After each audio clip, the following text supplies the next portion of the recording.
이 공매도도 물론 역할을 아주 중요하게 했겠지만은 중요한 건 외국인들이 끌어내렸던 변화가 제일 크거든요. 라고 보시면서 성장주 다 아실 겁니다. 2차전지, AI 로봇 이쪽은 또 변화가 들어올 수 있는 상황으로 일단 공매도 금지했던 구간에서 지수는 그래도 이렇게 반등을 주는, 일단 외국인들은 공매도 금지되는 구간에서 그렇게 우리나라 주식시장에 대해서 적극적으로 매수를 하지는 않았다.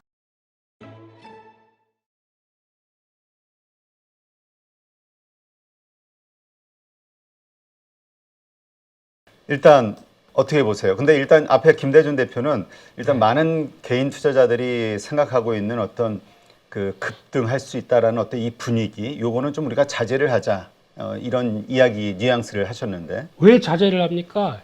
가야죠. 이것을 통해서 급등할 수 있는 급등합니다. 요인이 된다고 생각해요? 당연히 급등합니다. 네. 어, 네. 정치인을 닮아가려고 그래. 그 관심이 좀 많아졌습니다. 네, 그거는 아니고요. 당연히, 그러니까 이번에 하락할 때 좀 비정상적으로 밀렸던 부분에 대한 되돌림은 나올 거라고 보여집니다. 근데 일단 단기 플레이, 그리고 일단 종목 플레이 그렇게 들어가야 될 것 같고요. 게다가 저희가 또 아는 것 중에 공매도 관련된 얘기 너무 많이 했기 때문에, 근데 딱 얘기 안 나온 것 중에 제가 몇 가지를 말씀드리게 되면, 네. 일단 이제 이게 지수가 하락하면서 나왔던 게 공매도로 빠진 게 아닙니다. 솔직히 말씀드리면 이 공매도도 물론 역할을 아주 중요하게 했겠지만은 중요한 건 외국인들이 끌어내렸던 변화가 제일 크거든요. 외국인들이 끌어내렸으면은 이것 때문에 물론 공매도도 불법적으로 여러 가지 변화가 들어오면서 이어졌던 거를 충분히 금융당국도 알기 때문에 그에 따른 조치도 이어졌겠다고 봐야겠죠. 그럼 얘네들이 정리를 해야 됩니다. 이게 포지션이 정리가 들어와야 됩니다. 그게 첫 번째입니다. 그게 이제 쇼스 퀴즈다. 그렇죠. 예, 그게 들어오는 게 확인이 돼야 됩니다. 근데 그럼에도 불구하고 6개월 버텨봐 뭐 이런 식으로 나온다든가 아니면 그렇게 민감하게 작용을 안 한다든가 그러면은 시장에서 움직이는 범위는 제한되어 있겠죠. 그래서 아마 들어오게 되면 저희가 보통 보는 이제 다른 글로벌 시장과의 격차가 좀 많이 벌어져 있기 때문에 매크로까지 지금 완전히 안정적으로 들어가기 시작합니다. 그러면 플레이가 뭐 이 정도 부분까지 한 2,400선 이상까지는 들어와 줘야 되겠죠. 그런 부분들이 일단 확인을 좀 하자라는 쪽이고, 두 번째로는 이게 공매도만 플레이가 들어온 게 아닙니다. 네. 저희가 지금 보통 알고 있기로는 아까 잠깐 파생 얘기도 하셨지만은 만약에 공매도가 없어진다라고 하더라도 이거 파생으로 충분히 가능해요. 무슨 얘기냐면은 지금 선물 옵션으로 네. 충분히 시장에 어느 정도 단기 과열이 들어왔다. 대응할 겁니다. 대응할 거고 거기다가 또 개별 주식 선물 옵션이 있어요. 이것까지 같이 가세를 시켜서 만약에 이거 좀 이상하다, 이거 좀 심했는데 그래서 개별 주식 선물에 대한 매도나 이에 따른 또 푸드 옵션까지 강하게 들어오기 시작한다라고 하게 되면 이거 주가가 못 갑니다. 그에 따른 흐름 때문에. 그래서 공매도 아니고도 그들이 할 수 있는 액션들은 또 많습니다. 네. 그렇기 때문에 이거에 대해서 너무 그러니까 다 끝났어. 이제 그냥 급등 이거는 제어할 수 있는 요인들도 많다라고 봐야 될 것 같고, 마지막으로 세 번째, 이번에 나왔던 것 중에서 시장 조성자 그리고 유동성 공급자에 대해서는 유지한다고 그랬습니다. 이거 무서운 얘기입니다. 비중으로 보게 되면 이거 만만치 않거든요. 시장 조성자라고 하는 상황들도. 그러면 ETF나 아니면 관련돼서 같이 들어가면서도 연결을 시킬 수가 있습니다. 그러면 어느 정도 시장에 대해서 좀 그 플레이를 단기적으로 이게 좀 그러니까 유동성을 공급하고 시장 조성을 하기 위해서 나왔던 이런 물량들, 매수가 들어갈 수도 있고 매도가 들어갈 수도 있는데 그런 쪽에서 너무 급하게 올라갔다 그러면 매도 물량을 또 조성할 수 있는 상황들이 나오다 보니까 그러면 이런 것들도 주가가 강하게 움직였을 때 대응이 나올 수가 있습니다. 이런 걸 생각하게 되면은 단순하게 그냥 이제 다 끝났고 V자 급등이라고 보기엔 좀 힘들고요. 또 네 번째, 이번에 나왔던 내용들을 보게 되면 지금 금융위기라든가 큰 사건이 터지면서 나왔던 때와는 좀 다릅니다. 보통 지금까지 나왔을 때는 뭐 코로나 때도 그렇고 지난 금융위기 때도 그렇고 뭔가 시장에 심각한 타격들이 입었을 때 나왔던 조치였는데 이번엔 그 정도급은 아니거든요. 그렇기 때문에 어떻게 진행되는지는 그때와는 좀 파급력이 다를 수 있겠다라고 생각하다 보니까 이 정도만 본다고 하더라도 너무 이제 저희가 생각하는 공매도가 시장에서 거의 뭐 이제 급등해서 지금부터 한 2,600, 2,700 쭉 가는 이런 그림은 안 나올 수도 있다. 라는 쪽으로 보시고 일단은 주된 타겟이 어디 있느냐 이걸 보셔야 될 것 같습니다. 그러면은 주된 타겟이 어디였었느냐고 봤었을 때 일단은 가장 좀 많이 힘들었고 그에 따라서 2차 전지 쪽이겠죠. 2차 전지 섹터가 일단 주택이 되는 게 맞습니다. 하지만 꼭 염두하셔야 될 거는 2차 전지가 싼 거 아닙니다. 그러니까 예. 지금 나오는 언론들의 기사를 보면은 네. 그러니까 실적 악화로 인한 그 뭐죠? 그 공매도를 친 거지 네. 좋은데 친 건 아니다라고 얘기하는 언론들도 있어요. 그렇죠. 그러니까 일단은 그렇게 밸류가 싸진 않다라는 쪽에서 단기적으로 좀 강하게 어떻게 보면 그걸 끌어내렸던 역할론들이 나오다 보니까 이거에서 어느 정도 주가가 탄력받게 되면 그것도 또 약간 좀 멈칫멈칫할 거예요. 그러다 보니까 그에 따라서 대응은 같이 할 필요가 있다라고 봐야 될 것 같고 거기다가 이게 주 타겟이라고 하더라도 지난번처럼 그러니까 이게 또 두 번째로 보게 되면 악재가 분명히 있었어요. 악재라고 하는 거는 저희가 다 알듯이 일단 전기차 수요가 생각보다 줄어든다라고 하는 여러 가지 징후들이 나오기 때문에 그에 따라서 실적과 관련된 부분들 근데 거기다 플러스 알파가 실적과 관련된 부분 쪽은 이제 메탈 가격까지 같이 이어지다 보니까 이게 변화가 돼야 되거든요. 이러면서 실적에 대한 변화가 나오면서 그동안에 좀 안 좋았던 변화들이 이어가는 것들 체크를 해야 되는데 그러니까 이런 분명한 악재가 있기 때문에 하락했던 거와 플러스 알파가 더 가세됐기 때문에 단기적인 낙폭이 컸다라는 걸 이해를 하셔야 될 것 같고 그럼 그만큼 돌아가기 시작한다 그러면은 이번 기회에도 만약에 어느 정도 좀 너무 급하게 하락했던 부분들이 좀 브레이크를 밟고 돌려주기 시작한다 라고 하게 되면 내 매수 단가 아니면 내가 대응했던 단가 정도쯤 됐을 때 비중을 줄이세요.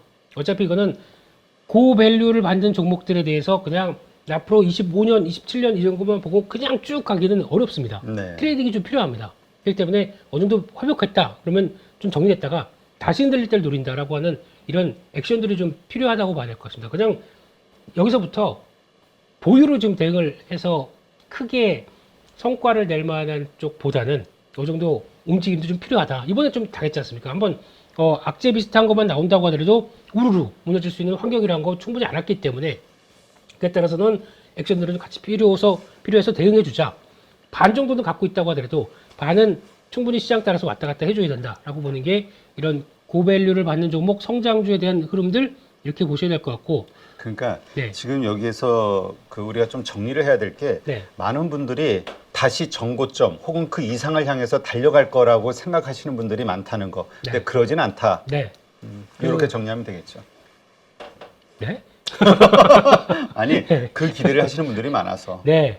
좀 모르겠습니다. 자꾸 이렇게 좀 매매를 유도하는 입장으로 보실지는 모르겠는데 근데 저희가 잘하는 거 있지 않습니까? 그래도 좀 눈치 딱 봐서 어느 정도 됐다 그러면 좀 빠졌다가 또다시 밀린다 그러면 다시 사고 이거 저희는 가능해요. 근데 그 다른 쪽에 뭐 운영을 크게 하는 쪽이나 뭐 기관들의 움직임은 그게 안 되거든요. 그렇기 때문에 저희는 잘할 수 있는 거 하자. 좀 기민하게 움직이자. 이상입니다. 네. 하여튼 우리가 어쨌건 일어난 현실에 대해서 우리 개인 투자자들은 뭐 그 길게 그 뭐죠? 방향을 네. 활용하는 약자들이니까 지금 벌어진 이 현상을 잘 활용하기만 하면 되는 거죠. 네. 약자들이라고 하더라도 병약자들은 아닙니다. 저희가. 누가 병약자래? 저 혼자 그랬나요? 네. 네. 작지만 강한 게 개미 아닙니까? 참. 네. 오늘 좀 그러네요. 네. 네. 잘 따라주시지도 않으시고요, 대표님께서. 네. 그래서, 왜냐면 네. 그 이제까지 우리가 계속 그랬잖아요. 네. 그 외인이 한국모함이다. 그러면 그 네. 외인이 이렇게 가면 우리가 아무리 나루 빼가지고 막 이래도 네. 한번 쑥 지나면 그 파랑에 네. 이렇게 개니까 네. 외국인의 매매 패턴, 그러니까 방향을 네. 활용해라. 네. 이런 거를 이제 보통 얘기해 왔잖아요. 나룻배가 뒤집어져도 잠수함처럼 딱 뒤집어서 돌려. 발로 이렇게 네. 이렇게 하고 공기층 이렇게 그렇죠, 하고. 그렇죠. 예. 에어 예. 돌격입니다. 예. 네. 네. 그런 쪽에서 이제 이번 주 일정들 한번 좀 살펴보겠는데요. 이번 주 근데 일정 예. 그 전에 네. 이거에 대한 변수는 어떻게 봐요? 네. 일단 지금 2차 전지 뭐 혹은 그 고점 대비 한 50% 빠진 뭐 로봇주라든 많이 있잖아요. 성장주입니다. 예, 성장주들. 네. 이 성장주들 가지신 분들 입장에서 이미 물려 있기 때문에 네. 이게 뭔가 새로 이렇게 하기는 어려울 거고 네. 이러한 뉴스를 보고 새로운 신규 개인 투자자들의 자금 영입 네. 그리고 그 자금이 이쪽으로 쏠리면서 다시 한번 상승할 수 있는 가능성 이 부분은 어떻게 봐요? 그거는 예탁금을 통해서 체크를 해야 될 것 같고요. 지금 어떻게 현재, 될지는 네, 현재 45조 정도까지 되어 있는데 평소가 지금 이 정도 레벨로 들어왔을 때보다는 올해 초죠. 네, 들어왔을 때보다는 좀 줄어 있습니다. 이게 그러면 이제 때가 됐어, 왔어. 그러면서 이제 현금이 유입되면서 주식들이 활발하게 움직이는 현상. 이거 한번 체크해야 되겠죠. 그렇죠. 네. 그러니까 앞으로 이거에 대해서 개인 투자자들이 나갔던 집 예. 나간 개인 투자자들이 얼마나 돌아오냐 여기 좀 달린 것 같기도 해요. 그것도 그렇고요. 지금까지 아마 좀 이렇게 보고 계셨던 분들이 많습니다. 관찰하고 네. 2300선 저 지지하네 그래서 올라오네. 근데 올라온다고 하더라도 뭐 저항선 있고 그러다 보니까 이렇게 보셨던 분들이 이분들만 움직여도 탄력 받을 거예요. 왜냐면 거기서 그냥 그전에도 잠깐 말씀드렸듯이 이번에 하락할 때도 물릴 각오로 사신 분들 빼고는 제대로 대응 못 하신 분들 많거든요. 네. 그러다 보니까 그렇게 아주 대응이 들어올 거고 만약에 하게 되면 장세에 대한 성격들이 약간 개인 쪽에 무게가 많이 실릴 겁니다. 개인들의 무게가 실리면은 종목 장세 쪽이죠. 물론 그리고 중소형주 중심으로 물론 이제 대형주가 타겟입니다. 일단은. 근데 대형주가 타겟이어도 대형주를 또 사는 쪽이 있는 반면에 대형주가 움직이는 거 보고 거기다가 중소형주가 같이 뒤늦게라도 움직이는데 개인들의 특성상 어디를 더 대응을 잘할까요? 대형주도 물론 대응하겠죠. 근데 아마 이쪽의 여파가 저는 이것도 만만치 않게 들어온다라고 해서 이번에 타겟은 크게 봤을 땐 성장주다라고 보시면서 성장주 다 아실 겁니다. 2차전지, AI 로봇 이쪽은 또 변화가 들어올 수 있는 상황으로 보시면서 대응하는 게 맞다고 생각됩니다. 자, 과거에 이제 2008년도, 11년도, 20년도 공매도를 정부에서 금지했던 시기가 있었고, 요 빨간색 구간, 여기 구간, 여기 구간, 요렇게 됩니다. 자, 그 구간에서 하늘색 실선 그래프가 코스피 지수라고 보시면 되는데요. 일단 공매도 금지했던 구간에서 지수는 그래도 이렇게 반등을 주는 그런 모습들이 나타났다. 자, 그러면 딱 지금이 뭔가 반등할 수 있는 국채 수익률 떨어지고 달러 안정 찾고 유가도 안정 찾으면서 반등할 수 있는 구간에서 공매도 금지 관련된 이 이벤트도 지금 만들어졌기 때문에 지수는 긍정적인 영향을 받지 않겠냐라고 생각을 할 수 있을 것 같아요. 자, 그 다음에 그러면 공매도 금지했던 구간에서 외국인들은 어떤 매매를 보였는지에 대해서 분석해 놓은 골드만삭스의 자료인데 요거는 제가 외국인 자금도 한번 만들어 놓은 표가 있으니까 거기에서 한번 보도록 하고요. 일단 외국인들은 공매도 금지되는 구간에서 그렇게 우리나라 주식시장에 대해서 적극적으로 매수를 하지는 않았다라는 것이 결론적인 부분입니다. 적극적인 매매는 아니고 오히려 2011년도와 2020년도는 매도하는 경우가 좀 많았다라는 거 참고적으로 한번 보시고 뒤에 더 데이터를 한번 보시죠. 시총 대비해서 공매도 잔고 비율이 코스피는 역사적인 평균 정도 수준에 있다라면 코스닥이 역사적인 고점 여기가 16년도입니다. 16년도부터 23년도니까 한 7, 8년 동안의 데이터인데 코스닥이 시총 대비해서 공매도 잔고 비율이 지금 역사적 고점이 있기 때문에 공매도 금지와 같은 이슈로 더욱더 영향을 임팩트 받을 시장은 코스피보다는 코스닥이 되겠구나 정도 한번 요 그래프를 통해서 확인을 할 수 있겠다라는 거 한번 보시고요. 자, 그래서 어쨌든 남의 주식을 없는 상태에서 내가 어떤 주식이 떨어질 것이라고 생각되는데 예를 들어서 815라는 회사가 있는데 그냥 뭐 이건 예니까요. 뭐가 잘 안 돼.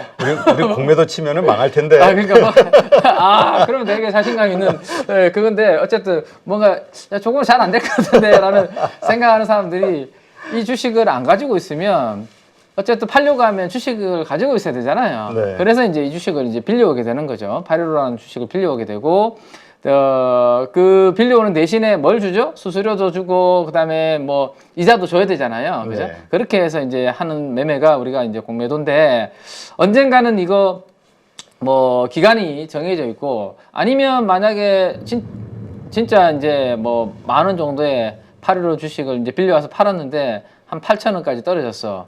그러면 이제 8,000원에 한 주 사서 갚으면 되니까 그만큼 2,000원은 버는 거죠. 그죠? 그래서 그렇죠. 언제든지 다시 사서 갚아야 된다는 측면에서 매수가 보장이 되어 있는 그런 매매 정도 생각을 하시면 될 것 같아요. 가볍게 공매도라는 것은. 그런데 이제 공매도가 금지했을 때 시장에 미치는 영향은 결국에는 공매도가 금지되면 주식을 빌린 다음에 파는 행위 자체가 안 되기 때문에 주식 가격이 상승할 가능성이 높다라는 식으로 이렇게 AI에서는 설명을 해주고 있습니다. 첫 번째, 이 부분은 오늘 시장에서 그래서 가장 많이 기대하고 있는 포인트가 이런 부분들이 될 수 있겠죠. 그리고 이 아래쪽에 2번과 3번은 결국에는 요거는 우리나라 국내 개인 투자분들이 아니라 외국인들 입장에서 야, 제도, 공매도와 관련된 저런 제도를 저렇게 함부로 왔다 갔다 할 수 하면 조금 그거는 내가 봤을 때는 좀 안 되는데 라고 생각하는 요 2, 3번은 외국인들 입장에서의 내용이다 라고 보시면 될 것 같아요. 좀. 자, 요거는 이제 지금부터는 제가 한번 주말 사이에 또 일요일 날 그 밤에 결정이 되고 난 다음부터 제가 한번 그려본 데이터입니다. 많은 분들이 이제 그러면 과거에 구체적으로 좀 어땠는지에 대해서 궁금하실 것 같아요. 그죠? 그래서 2007년도부터 여기가 07년도고요. 여기가 2023년도입니다. 그러니까 지금으로부터 한 16년 동안의 코스피 지수를 제가 그려놓은 거고 거기에서 공매도 금지라는 이벤트가 있었던 구간을 빨간색으로 제가 영역으로 칠해놨다라고 보시면 될 것 같아요. 자, 2008년도에 이렇게 칠해놓은 구간이 있죠. 그때는 어땠나요? 보면 공매도 금지를 딱 했음에도 불구하고 사실 주가가 추가적으로 조금 더 하락했던 게 2008년도 글로벌 금융위기가 있었던 구간이었습니다. 그 구간에서는 그나마 외국인들이 아까 앞에 골드만삭스의 자료에서도 보셨던 것처럼 저도 이렇게 계산을 해보니까 한 2조 7천억 정도의 매수세가 들어왔던 구간이 이때였고 대신에 기간별로 봤을 때 그때는 시장에서 뭐 결국에는 시간이 지나서 회복은 했지만 단기적으로는 주가가 그렇게 빨리 올라오지는 못하는 흐름이 첫 번째 공매도 금지 글로벌 금융위기가 있을 때였고 두 번째는 여기 빨간색 구간 여기입니다. 여기는 뭐냐면 어쨌든 공매도를 하는 부분은 단기적으로 주가가 급하게 급락을 했을 때 정부에서는 그렇게 했다라는 것을 차트를 통해서 우리가 볼 수 있죠.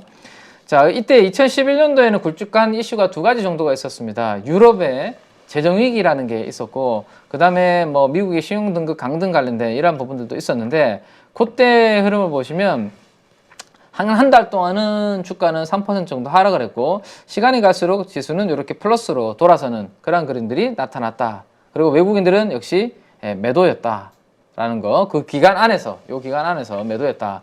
그 다음에 가장 최근에 쪽에 요때죠. 요때 2020년 3월달 코로나 팬데믹으로 지구가 이거 뭐 잘못되는 거 아니야. 그죠? 그런 생각으로 주가가 단기간에 아주 급락을 했던 요때 2020년 3월 16일부터 공매도를 한시적으로 이제 금지를 했습니다. 근데 그때는 보시면 1개월 뒤에 수익률이 15%, 3개월 뒤에 28%, 6개월 뒤에 무려 40% 이상 상승을 하면서 주가가 아주 강하게 이렇게 움직였던 구간이 공매도 금지와 함께 있었죠. 그래서 가장 최근에 이 구간이 이번에도 이렇게 나타난다라면 이라는 상상을 많은 분들이 여기에 희망적인 또 상상을 하시지 않을까 싶은데요. 어쨌든 그 기간에 그러면 외국인들은 어떠한 반응을 보였냐? 22조 원이라는 자금을 엄청나게 매도를 하는 그럼에도 불구하고 지수는 낙폭이 엄청 컸었기 때문에 반발작용으로 튀어오르는 그러한 현상이 나타났었다 정도로 한번 보시면 될 것 같네요. 자, 그러면 과연 이번에는 이라는 이제 생각을 하게 됩니다. 그죠? 내년 6월 달까지 이제 공매도가 금지가 되고 그러면 뭐 코스피 200, 코스닥 150 이제 공매도가 허용됐던 부분들에 대해서는 아예 금지가 되기 때문에 그들 관련된 위주로 주가가 일단 단기적으로는 쇼커버로 튀어오를 수 있는 환경이 될 거니까요. 그때 외국인 수급이 어떻게 작용하는지를 한번 이번 주에 중요하게 한번 봐야 되겠죠. 자, 그리고 또 하나 특징적인 거를 한번 보면 공통적인 형상이 이제 그 대차장고라는 게 있죠. 우리가 주식을 빌려오는 이제 대차장고라는 게 있는데 대차장고 감소가 공매도 금지 이후에 1개월 동안은 아주 빠르게 감소하는 그런 부분들이 좀 나타났다라는 건데 오른쪽 그래프를 한번 보시면 색깔별로 2008년, 2011년, 2020년인데요. 이게 D-Day가 공매도를 금지한 시점인데 지금 보시는 것처럼 쫙 이렇게 빠지는 그런 그림들이 나타납니다. 그래서 대차장고 감소는 3번의 이벤트 기간 내에 공통적으로 나타난 현상이 있다. 공매도 금지 후에 대차장고가 이렇게 줄어드는 그러한 그림이었기 때문에 아마 오늘부터도 저런 그림이 나타나는지를 데이터로 제가 한번 체크를 해보면 될 것 같고, 그 다음 공매도 금지 후에 D-Day, 뭐 50일 뒤, 100일 뒤, 150일 뒤 이렇게 구간별로 나눠봤을 때의 흐름을 한번 보시면 2008년도 금융위기 때가 상대적으로 지금 보시면 뒤에 올라왔고요. 가장 가까운 2020년도는 이렇게 공매도 금지하자마자 튀어오르는 그러한 그림들이 나타났다는 것을 이렇게 D-Day를 가지고 D 플러스 50일, D 플러스 100일, 150일 그림을 통해서도 이렇게 보실 수 있게 넣어드렸으니까 이 부분 한번 보시기 바랍니다. 자, 그 다음에 이제 그러면 쇼커버가 수익을 주는 경우가 되었나라는 걸 한번 보시면, 대차장고를 이제 상환하려고 주식을 매입해서 공매도 포지션을 청산하는 쇼커버, 요게 이제 주식 상승을 동반하는 경우는 이제 많았는데, 요게 사례별로 좀 달랐다라는 것을 앞에서 이제 봤었고요. 2011년도 같은 경우는 공매도 금지 초반 일주일에 수익이 발생을 했고, 최근에 코로나 때 2020년에는 초반 일주일은 하락을 했는데 결국에는 1개월 뒤에는 높은 수익률을 보였다라는 겁니다. 그러면 2011년과 2020년에 최근에 2번에 가까운 사례를 놓고 보면 공매도 금지 시점에 대차장고 비중이 높고 공매도가 활발한 종목을 매수해서 한 1개월 정도를 투자를 하면 수익률은 플러스를 낼 수 있다라는 것을 우리가 한번 생각을 해볼 수 있습니다. 최근에 2번의 사례를 가지고 이걸 분석을 해보면, 근데 2008년도는 금융위기 때는 조금 전에 그래프에서도 보셨던 것처럼 공매도 금지 이후에도 시장이 하락을 지속했을 경우 쇼커버를 해도 별로 수익이 되지 않은 경우도 있었다. 그래서 3번 중에 1번은 그런 케이스가 있었다라는 겁니다. 그래서 공매도가 금지가 되면 쇼커버 가능성이 큰 공매도 비중이 높은 종목들 쪽에 관심을 가지고 우리가 볼 필요가 있고, 내년도에 매출과 이익 성장이 전망돼서 펀더멘탈 우려는 별로 없는데도 불구하고 최근에 시장 때문에 하락한 종목들이 오히려 우리가 좀 집중을 해볼 모니터링이 필요한 그런 종목들이 아닌가라는 것까지 한번 체크를 해보고. 안녕하세요. 815 모니터 가족 여러분, 임수열입니다. 이번에 하나증권과 815 모니터기 함께 특별한 이벤트를 진행하는데요. 815 모니터 가족분들이 하나증권 신규 계좌를 개설하시면 특별한 혜택을 받으실 수 있습니다. 첫 번째 혜택은요, 국내 주식을 살 수 있는 3만 원을 드립니다. 두 번째 혜택은 하나증권과 함께하는 815 머니쇼 초청 받으실 수 있는 초청권입니다. 815 머니쇼는 특별한 강사진들에 의해 진행되는 프리미엄 세미나로 매회 500분을 초대해서 진행할 예정입니다. 그 외에도 소수점 주식 혜택을 드릴 거고요. 하나증권 계좌를 처음 만드는 분이라면 누구나 신청 가능하십니다. 이제 혜택 받는 방법 알려드리죠. 영상 하단부 더보기란에 기재된 링크를 통해 신청하시면 됩니다. 반드시 더보기란 링크를 통해서 계좌를 개설해야 이 혜택을 받을 수 있으니 유의해 주시기 바랍니다. 하나증권과 815 모니터기 함께 주식으로 하나 되다. 815 모니터 가족 여러분의 많은 참여 부탁드립니다.